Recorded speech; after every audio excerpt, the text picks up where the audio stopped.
ქრისტეს ობელისკი ლისაბონის ერთ-ერთ გორაზე. ხედები ხომ საერთოდ ფანტასტიკურია აქ. შეუდარებელი ხედები.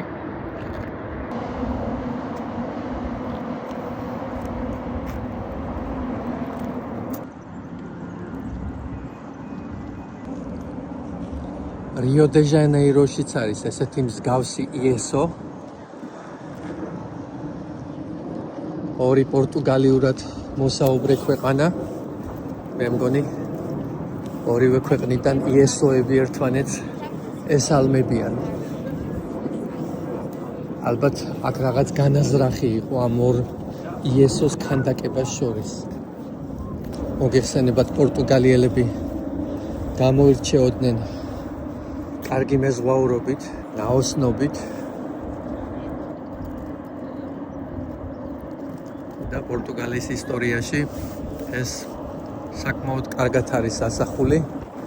იმ ფაქტით, რომ არსებობს ბრაზილია, რომელიც მთლიანად პორტუგალიურად საუბრობს.